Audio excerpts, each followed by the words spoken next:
जय श्री कृष्ण।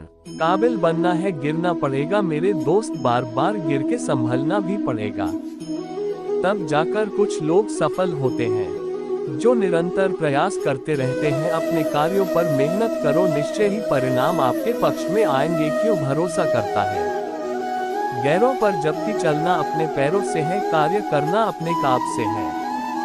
हमेशा याद रखना, अच्छे समय लाने के लिए बुरे समय से लड़ना पड़ता है। एक बार व्यक्ति एक महात्मा से आकर कहता है, मैं बहुत ही ज्यादा दुखी हूँ, मैं अपने घर में माता पिता, बेटी बेटा, पत्नी, किसी को भी खुश नहीं रख पाता हूँ। मैं अपने लिए भी कुछ नहीं कर पा रहा हूँ।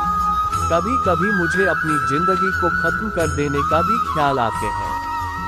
आप इतनी तपस्याएं करते हैं, इतनी साधनाएं करते हैं, क्या आप मुझे कोई ऐसा मार्ग बता सकते हैं जिससे मैं अपने बुरे वक्त से बाहर आ सकूं? मेरा बहुत ही बुरा समय चल रहा है। मुझे रे परिवार के लिए 2 वक्त की रोटी का इंतजाम करना भी बहुत ही मुश्किल हो रहा है।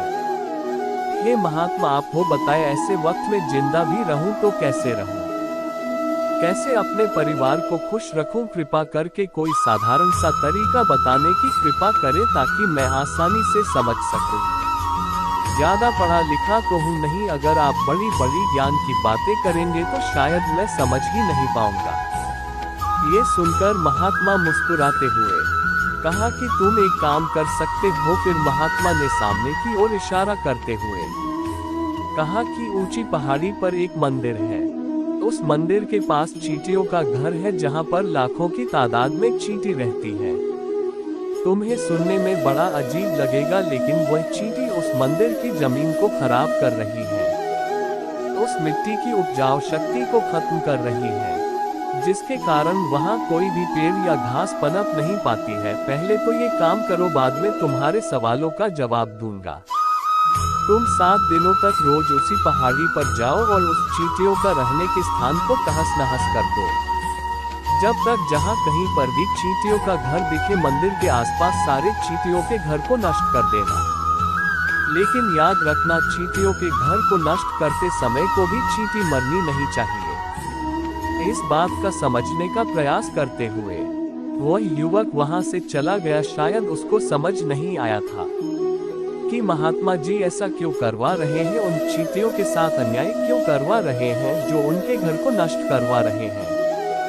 आखिर कौन ऐसा कौन करता है? लेकिन फिर भी महात्मा की बात मानते हुए अगले दिन से पहाड़ी पर पहुंचा तो देखता है बहुत सारी चींटियों अपना खाना जुटाने में जुटी हुई है। बहुत सारी चींटियों एक ही कतार से चल रही है और अनाज के छोटे छोटे कण उठाकर अपने घर में जमा कर रहे हैं। ये देखकर युवक का मन पहले तो कमजोर पड़ गया। उसने सोचा कि इतनी मेहनत करके अपना घर भर रही है और मैं इनका घर तबाह कर दूंगा तो इनको कितना बुरा लगेगा। लेकिन फिर उस महात्मा की याद करते हुए उस घर को तोड़ना शुरू कर दिया। जल्दी चींटियों में हाहाकार मच गया। वह इधर उधर भागने लगी। अब तक जो कतार में चल रही थी, अब वह बिखर गई और इधर उधर जान बचाने के लिए भागने लगे। थोड़ी देर में घर टूट गया। चींटी छिपने के लिए भाग चुकी थी। यह करने के बाद वह व्यक्ति वापस घर लौट आया। उसका मन बहुत ही परेशान था, दुखी था।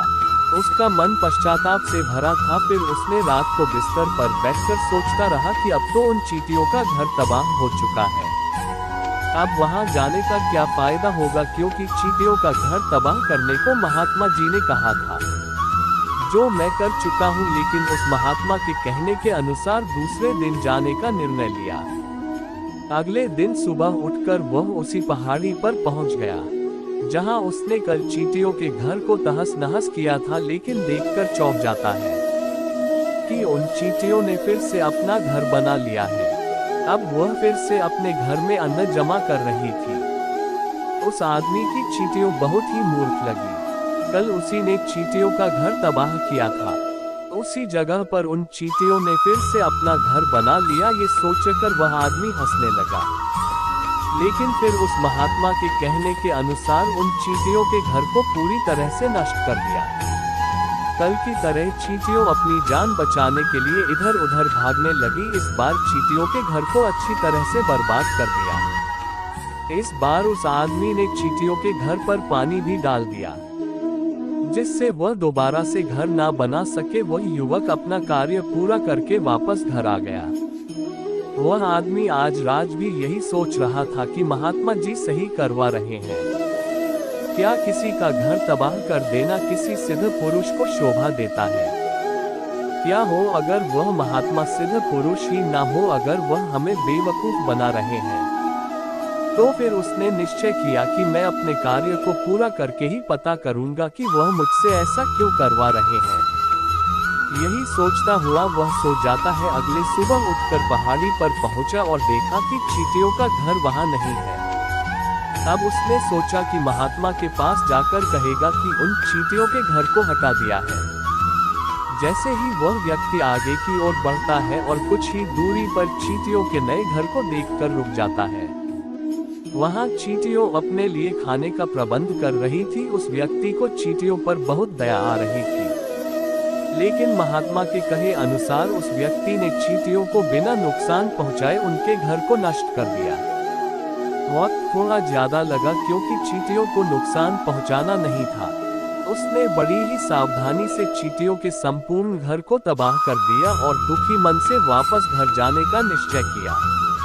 वह अपने आप को शैतान समझ रहा था जो उन चींटियों के लिए काल बनकर आया है। जब रात को सोने जा रहा था तो उन चींटियों के विषय में विचार करते हुए सो गया। सुबह की यह चींटी भी कितनी जिद्दी है और यह किस मिट्टी की बनी है, मैं इनको रुकने नहीं देने वाला। वह अपनी जिद पर रही है।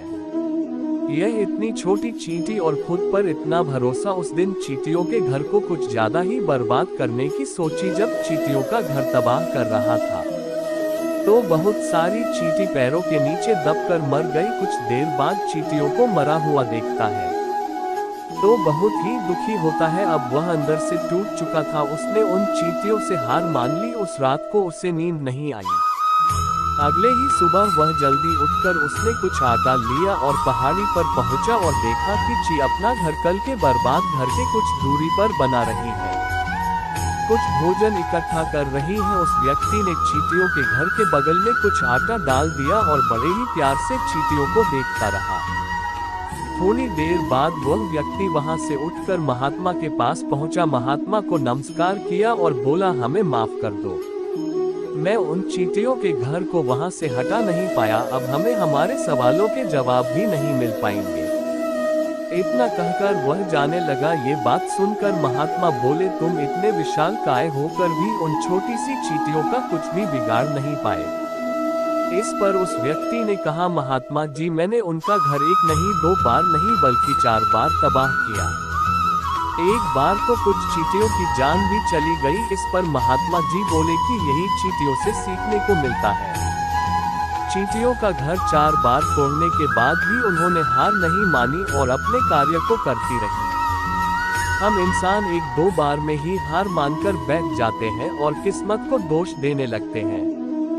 कभी कभी खुद के जीवन को खत्म करने का विचार आ जाता है और खुद की जीवन लीला समाप्त कर लेते हैं, जबकि किसी जानवर को नहीं सुना होगा कि किसी जानवर ने आत्महत्या की है। असल में छोटी से चींटी हमें जीवन को जीना सिखाती है।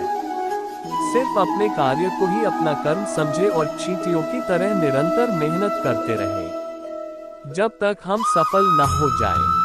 वीडियो अच्छी लगे तो वीडियो को लाइक और शेयर करें और इसी वीडियो देखने के लिए चैनल को सब्सक्राइब जरूर कर लें। जय श्री कृष्ण।